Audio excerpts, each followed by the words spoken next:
오늘 본문인 네 가지 땅에 떨어진 씨 비유는 신약 성경에서 너무나도 유명한 비유로 우리가 알고 있습니다. 어느 날 주님께서는 바닷가로 나가서 앉아 제자들에게 그리고 많은 사람들에게 비유를 들어 말씀을 전하셨습니다. 비유의 내용은 이렇습니다. 어느 농부가 씨앗을 뿌리러 나갔는데 어떤 씨앗은 길가에 떨어져 새들이 와서 먹어버렸고 어떤 씨앗은 흙이 얕은 돌밭에 떨어져 싹이 나오나 곧 뿌리가 깊게 자리 잡지 못해 죽어버렸고 또 어떤 씨앗은 가시떨기 위에 떨어져 자라긴 하였으나 곧 가시가 같이 자라서 기운을 막아 자라지 못했다는 것입니다. 세 곳에 떨어진 씨앗은 그 어떤 것도 열매를 맺지 못하였습니다. 하지만 좋은 땅에 떨어진 씨앗은 100배, 60배, 30배 결실을 맺었습니다. 주님은 비유로 말씀을 전하신 이후에 비유를 설명해 달라는 제자들의 요청에 이 비유를 설명해 주셨습니다. 앞에 세 가지 땅은 말씀을 들어도 그것이 열매 맺지 못하는 사람들을 비유하는 것이고, 마지막 좋은 땅은 말씀을 듣고 깨달아 그 말씀의 열매를 맺는 사람들이라고 주님께서 비유를 해석해 주셨습니다. 즉, 좋은 땅에 떨어진 씨앗만이 열매를 맺듯이 마음이 좋은 밭인 사람들만이 하나님의 말씀을 듣고 열매를 맺는다는 것입니다. 따라서 말씀을 듣는 것도 중요하지만 그 말씀을 듣는 우리들 한 사람 한 사람의 마음밭이 무척 중요하다라는 교훈의 말씀이었습니다. 그렇다면 지금 우리들의 마음밭은 어떠합니까? 우리들의 지금 마음밭은 좋은 밭입니까? 아니면 길가나 돌밭이나 가시떨기 같은 밭이진 않습니까? 우리의 몸은 지금 이곳에 나와 하나님께 예배하고 있지만 내 중심은 지금 다른 곳 어딘가에 있지는 않습니까? 오늘 본문을 통해서 우리는 좋은 땅, 좋은 마음밭, 그것을 중심으로 말씀 가운데 나아가길 소망합니다. 오늘 말씀을 준비하면서 한 가지 질문이 생겼습니다. 그러면 좋은 밭은 어떤 밭일까? 말씀을 듣기 좋은 밭, 말씀의 결실을 맺기 좋은 밭은 과연 어떤 땅일까라는 질문이었습니다. 질문을 하면서 문득 이런 생각이 들었습니다. 진짜 농사 짓기 좋은 땅은 어떤 땅일까? 실제로 농사 짓는 것은 쉬운 일이 아니라고 합니다. 땅에 심는다고 알아서 쑥쑥 크고 과실을 맺는 것은 아니라고 합니다. 물도 주어야 되고 적당한 시기에 필요한 적당량의 비료도 주어야 한다고 합니다.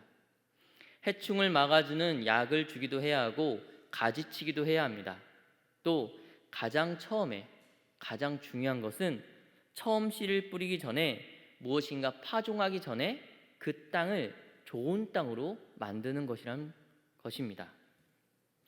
한번 좋았던 땅이라고 해서 언제나 항상 좋은 땅으로 그대로 있는 것이 아니라는 것입니다. 좋은 땅도 작물이 정말 쑥쑥 크던 땅도 몇 년간 방치하면 잡초가 무성해지고 마치 떨기나무 같은 밭, 돌밭 같은 밭이 되어버린다는 것입니다. 또한 계속해서 농사를 짓던 땅도 씨앗을 뿌리기 전에 적당한 거름을 두고 또 그 땅에 다시 일궈내지 않으면 그 땅도 씨앗이 열매를 맺기에 부족한 땅이 된다는 것입니다.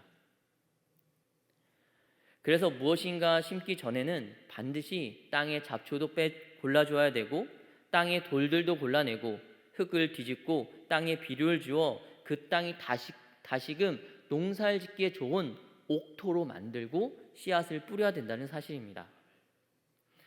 한번 좋은 땅이라고 해도 관리하지 않으면 망가지는 것처럼 우리의 마음밭도 그러할 것입니다. 한번 혹은 한때 정말 좋은 마음밭을 가지고 있어서 말씀을 듣는 족족 열매를 맺고 쑥쑥 성장해 나가는 때가 있었을지도 모릅니다. 하지만 우리가 우리의 마음밭을 잘 관리하지 못한다면, 그저 그렇게 방치하고 그대로 둔다면 우리의 마음밭은 좋은 옥토에서 그렇지 못한 땅으로 변하게 될 것입니다. 지금 한번 주위를 둘러보십시오. 믿음의 길을 같이 걸었던 우리의 신앙의 지체들, 가족들이 지금 우리 곁에 여전히 남아 있습니까? 신앙의 모범을 보여주었던 많은 믿음의 지체들이 우리 가운데 여전히 그 자리를 지키고 있습니까?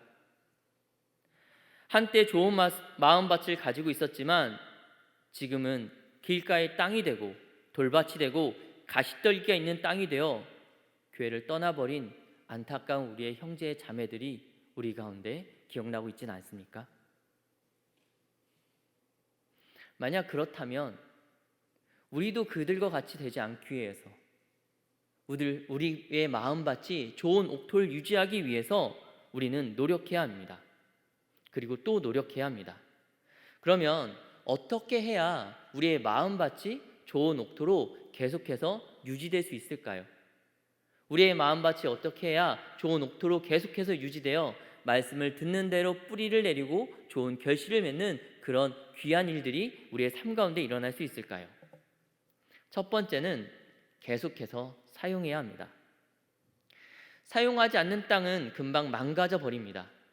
땅은 그 땅의 주인이 사용하지 않는다고 그대로 그 상태를 유지하고 있지 않습니다. 아무리 좋은 땅도, 아무리 좋은 옥토라도 몇 년간 방치하면 다시 농사를 짓기 위해 수많은 노력을 해야 되는 땅이 되고 맙니다. 우리의 마음밭도 그런 것 같습니다. 우리는 우리의 마음밭을 계속해서 사용해야 됩니다. 예배가 끊겨서는 안 된다는 것입니다. 하나님 말씀을 듣는 것이 멈춰져서는 안 된다는 것입니다. 계속해서 하나님 말씀을 듣고 그 말씀에 순종하는 삶을 살기 위해 노력하는 노력이 우리의 삶 가운데 반드시 있어야 하는 것입니다. 그래야만 우리의 마음밭이 옥토로 계속해서 남아있을 수 있습니다. 두 번째는 땅의 잡초를 제거해야 합니다. 신기하게도 잡초는 심지 않아도 자랍니다. 따로 기르지 않아도 정말 무럭무럭 자랍니다. 어디서부터 오는지 알 수 없지만 어디선가로부터 끊임없이 옵니다. 처음에 씨앗을 뿌릴 때는 없었지만 잠시만 방심하면 금세 잡초는 땅에 무성히 자라버립니다. 마치 땅이 좋은 것인 줄 잡초도 아는 것 같습니다. 그런데 우리의 마음밭도 비슷합니다.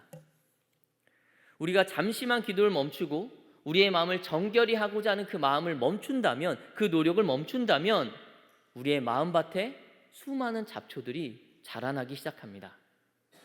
이 잡초들이 우리 마음밭에 하나님의 말씀을 가로막는 그것들이 어디서부터 오는지, 왜 오는지 우리는 알 수는 없지만 분명한 건 우리가 기도를 멈추는 그 순간 우리의 마음밭에 뿌리 내리기 시작한다는 것입니다. 그리고 이 잡초들은 나중에 우리가 말씀을 들을 때 그 말씀이 자라나지 못하도록 막아서는 방해자가 됩니다. 그 상태로 시간이 흐르게 되면 우리의 마음밭은 어느새 잡초가 무성한 말씀이 자리 잡지 못하는 땅이 되어버리고 맙니다.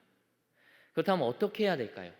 어떻게 해야 우리 마음밭의 잡초들을 매일매일 걸러낼 수 있을까요? 매일의 삶 속에서 우리의 마음밭을 둘러보며 잡초를 제거하는 노력을 해야 합니다.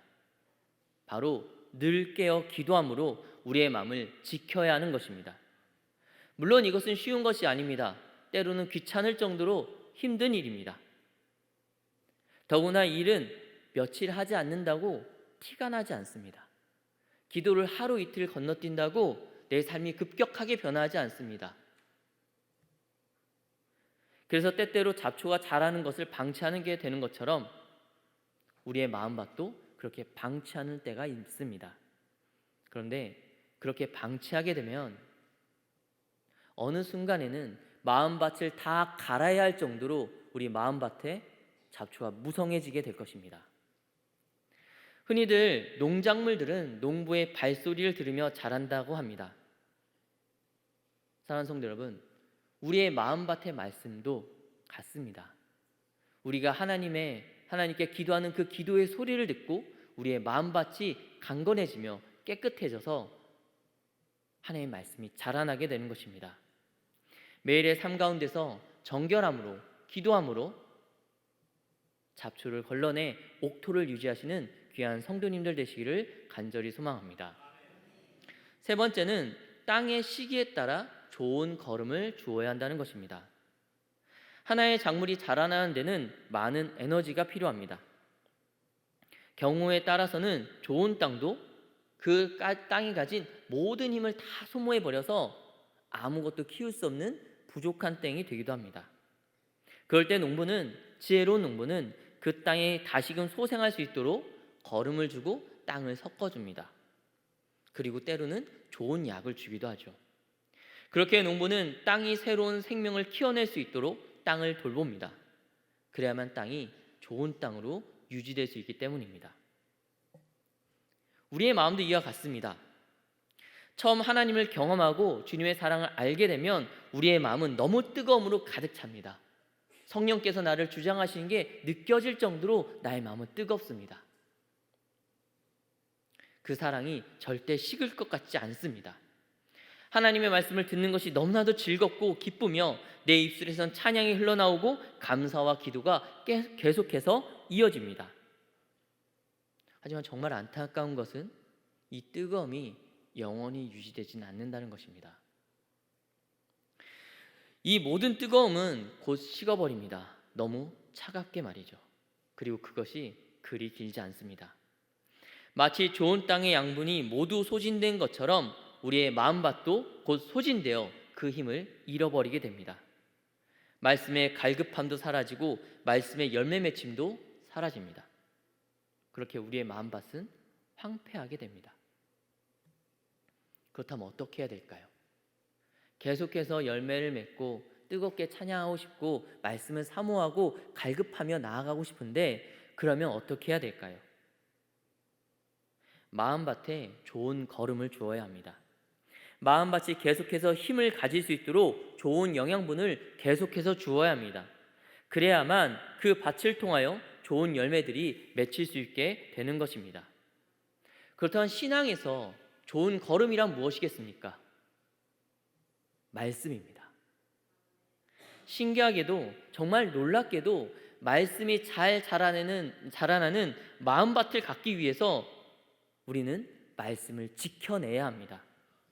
말씀을 읽고 묵상함으로 우리의 내면이 힘을 갖기 때문입니다. 그래야만 우리의 마음밭에 뿌려진 말씀의 씨앗들로 잘 자라나 장성하여 열매를 맺을 수 있기 때문입니다. 근데 여기에도 문제가 있습니다.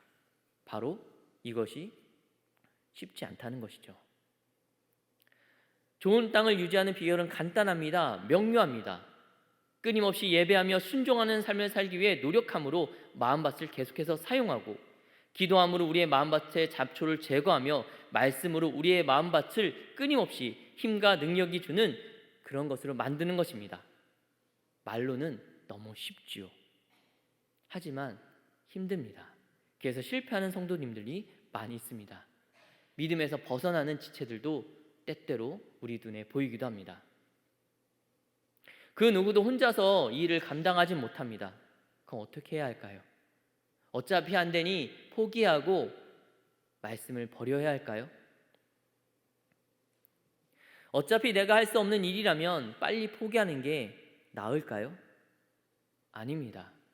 하나님은 우리에게 결단코 불가능한 것을 요구하지 않으십니다.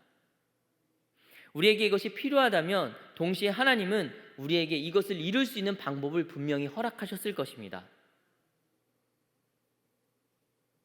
기도하며 묵상한 가운데 해결책으로 제가 찾은 것은 교회와 공동체였습니다. 여러분, 농사도 혼자 짓지 않습니다. 큰 농지를 운영할 때는 때때로 이웃들과 힘을 모읍니다. 서로 힘을 모아서 힘든 일을 하나하나 해가는 것이지요. 그러다 누군가 넘어져서 땅을 돌보지 못하면 이웃이 그 땅을 잠시간 돌봐주기도 합니다. 마찬가지일 것입니다. 나 혼자서는 끊임없이 예배하지 못할 수 있습니다. 왜냐하면 나의 삶의 문제가 나를 지치게 할 때가 있기 때문입니다. 나의 연약함과 부패함과 그런 자아가 나를 게으르게 할 것이 분명하기 때문입니다. 그러나 나의 공동체는, 우리 교회 공동체는 그런 연약한 나를 위해 기도해주고 나의 예배를 지켜주는 든든한 버팀목이 되어줄 것입니다. 나 혼자서는 못 가는 길입니다. 하지만 우리 교회 지체들이라면, 나의 형제요 자매인 이들이라면 충분히 그 길을 함께 걸어갈 수 있습니다.